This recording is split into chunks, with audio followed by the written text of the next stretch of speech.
Сәлем баршаңызға, каналыма қош келдіңіздер. Сіздермен бүгін казан кебаб тамағын жасайтын боламыз. Өте дәмді болып шығады. Қонақтарыңыздың барлығы риза болып кететін, дастархандарыңыздың сәнін келтіретін тамақ. Міндетті түрде жасап көріңіздер. Видеоны соңына дейін көріп, менің арнама тіркеліп, лайк, комментарий қалдыруды ұмытпаңыздар. Ең алдымен картошкамызды жақсылап жуып, қабығын аршып, кептіріп аламыз суынан. Одан кейін қатты қызып тұрған майымызға картошканы салып, жақсылап қызарғанша қуырып аламыз. Кезек-кезек картошкаларымызды қызарғанша осылай майда жақсылап қуырып аламыз. Түсі осылай сарғыш болады, бауырсақтың түсіне ұқсайды.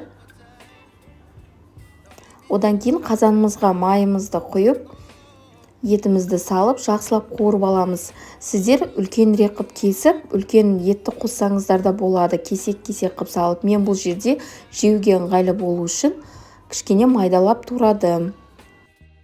Өздеріңіздің қалауларыңыз бойынша турасаңыздар болады. Етті қуырып алғаннан кейін осылай суы шығады. Суы тартылғанша жақсылап қуырып аламыз.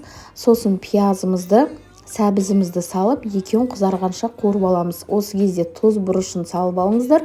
Сосын картошкамызды салып, 1-2 рет араластырып, кішкене 100-200 мл су құйып, крышкасын жауып қоямыз. Қазанның крышкасын жауып, газдың астын басып, 2-2,5 сағатқа крышкасын ашпай бұқтырып қойып қойыңыздар. Суы тартылып, өзі өте әдемі болып пісетін болады.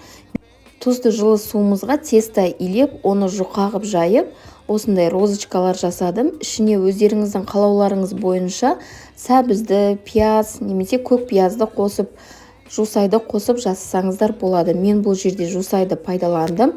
Тестоны жұқа қып жайып алып, сұйық май жағып, ішіне жусайды қосып, осылай розочка жасап шықтым. Өте әдемі көрінеді, тамағымызға ерекше сәнін келтіретін болады. Тамағымыз піскеннен кейін сәндік үшін әдемілеп оны безендіреміз. Бетіне осылай пиязды қоссаңыздар болады, немесе полугорки перецті да турап майдалап қоссаңыздар да болады. Көк пиязымызды, черри помидор, шетіне лист салаталар салып, әдемі подача жасап, қонақтарымызға ұсынатын боламыз. Достар, осы казан кебаб тамағын жасауға сіздерге кеңес беремін. Міндетті түрде жасап көріңіздер, өте дәмді, еті жұп-жұмсақ болады. Менің арнама тіркеліп, лайк, комментарий қалдыруды ұмытпаңыздар. Сіздерге көптеген оңай, қонақ күткенде жасайтын неше түрлі пирогтар, салаттардың рецептісі менің каналымда бар. Міндетті түрде өтіп жасап көріңіздер. Назарларыңызға көп-көп рахмет.